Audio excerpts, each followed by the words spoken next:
Hello guys, let's start the next topic, that is mechanism of pressure development.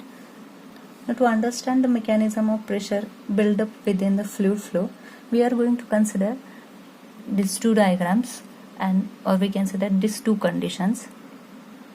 Now in case 1, we have the two surfaces, one is the stationary, another is the moving, and these two surfaces are parallel to each other.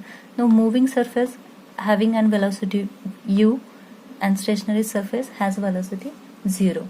This is the inlet section, that is A1 to A2, and this is the outlet, that is B1 to B2.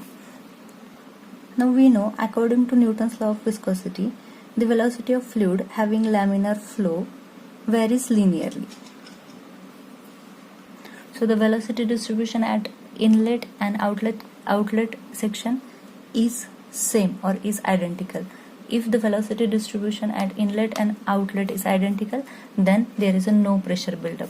And if there is a no pressure on the fluid layer or on the fluid film, then the moving plate cannot be carry or cannot be take any kind of load. Now let's discuss about the second case.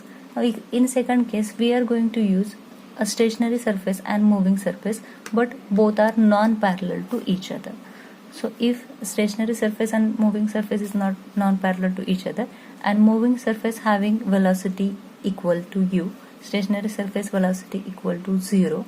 So firstly we are going to, let us consider that velocity distribution is linear at inlet and outlet section.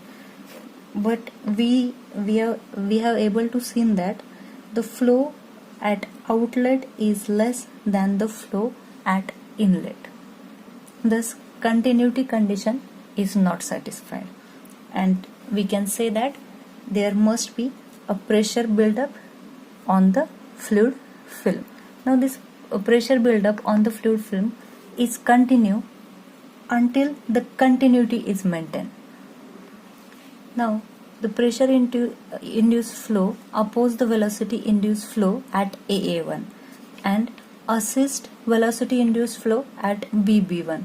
Thus, due to pressure buildup, two non-parallel plates having relative movement and separated by fluid film will able to support the thrust load. And this mechanism we use in hydrodynamic bearing. So let's discuss about the pressure distribution in hydrodynamic bearing. Here we have the figure, journal bearing, and in between there is a lubricant. Now when shaft or journal is at rest, it drops to the bottom and makes contact with the bearing. So if shaft is not in motion, then it having the contact, that is metal to metal contact with the bearing. When shaft start its rotation, it climb to the bearing surface, and if speed of the shaft is further increases, the fluid pushes the shaft on the other side and keep it floating.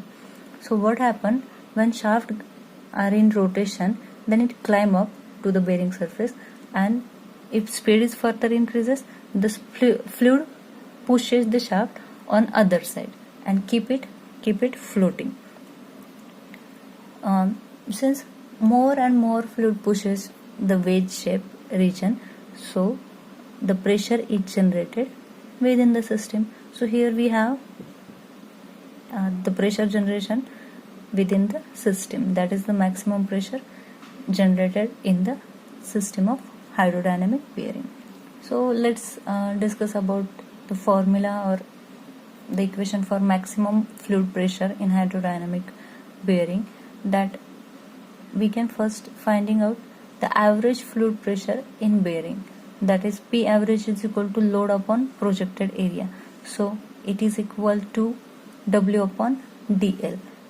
D is the diameter of shaft or journal and L is the length of bearing. So this is our projected area. So we can able to calculate P is equal to load upon area, that is W upon DL, where P is average fluid pressure in the bearing, W is the load on the bearing, L is the length of journal, and D is the diameter of journal.